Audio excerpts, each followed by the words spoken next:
শনিবারে চলে গিয়েছিলাম দিদির বাড়ি এক বিশেষ কারণে, আর রবিবার সকাল সকাল সেখান থেকেই ফিরছি বাড়ি। আর বাড়িতে আসা মানে তো কাজের শুরু। এসে আমি বসে পড়েছি বাটনা বাটতে।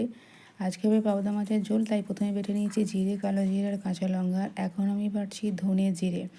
ধনে জিরেটা বাটতে খুবই সময় লাগে, সেজন্য মিক্সিতে পিষে নিয়ে সপ্তাহে একবার আমি এইভাবে শিলে মিহি করে বেটে নিই।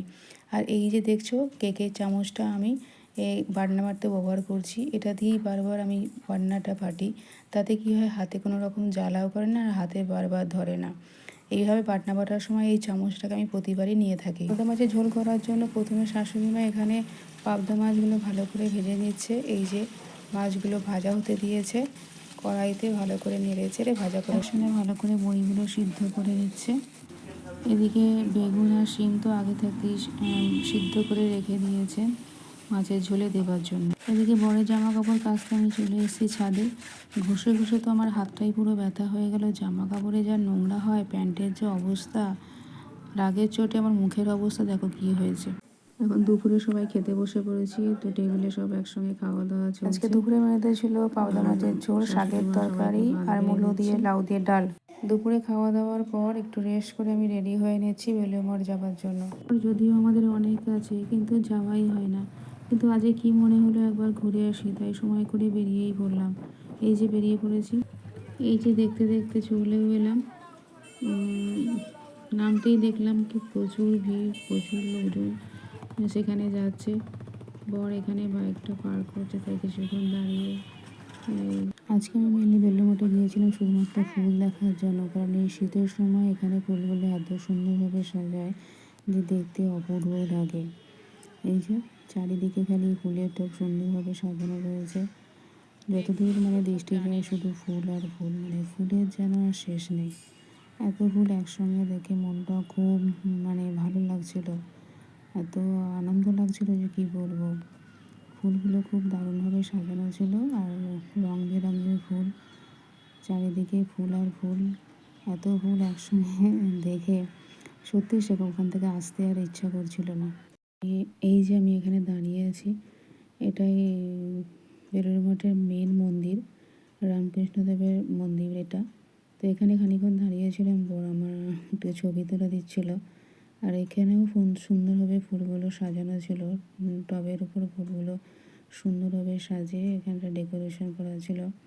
আর পিছনে দেখতে পাচ্ছ কত লোকের ভিড়ে একদম জায়গাটা মোমো করছে। কত দূর দূর থেকে এখানে সব লোকেরা আসে ঘুরতে। আর এই যে এখানে প্যান্ডেল একটা করা রয়েছে, 12ই জানুয়ারি বিবেকানন্দের জন্মবর্ষ উপলক্ষে ভালো অনুষ্ঠান হয়, তারই একটা আয়োজন চলছে। আর এই যে ঘুরতে ঘুরতে আমরা এবার নদীর ধারে চলে এসেছি। নদীর ধারে এখানে অনেক লোক দাঁড়িয়ে রয়েছে, আর দূরে দেখা যাচ্ছে যে লঞ্চ যাচ্ছে।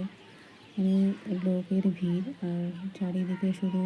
আর এই ঘুরতে ঘুরতে আমরা চলে এসেছি এখানটা তো কি বলবো, ফুলের যে সৌন্দর্য যাকে বলে সেটা এখানে এসে দেখলাম।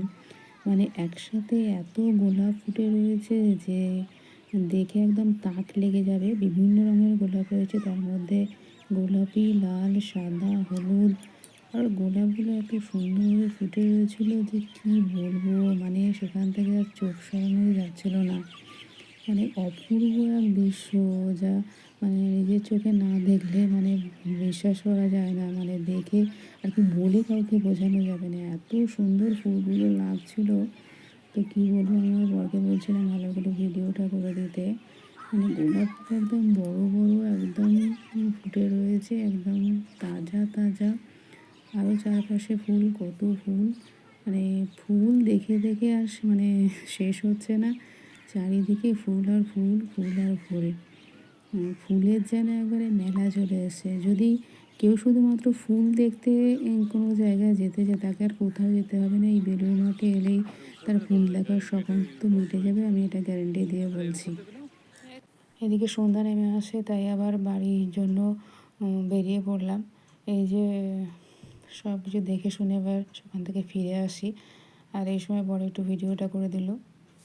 তো আসার পথে দেখলাম যে একজন কাকু গরম গরম চপ, পেঁয়াজি এসব ভাজছে। তো সেটা দেখে বরকে চপ আর পেঁয়াজি নিয়ে যাওয়ার জন্য বললাম। আর শেষকালে চপ আর পেঁয়াজি নিয়ে বাড়ি ফিরলাম। বাড়িতে এসে চপ মুড়ি খেয়ে আমার রাতে বিশেষ খাবার আর ইচ্ছা ছিল না, তবুও একটা রুটি খেয়ে রাতে শুয়ে পড়লাম। আজকের ব্লগটা এই পর্যন্তই। সকলকে টাটা, বাই বাই। সবাই ভালো থেকো, সুস্থ থেকো, সুখে থেকো।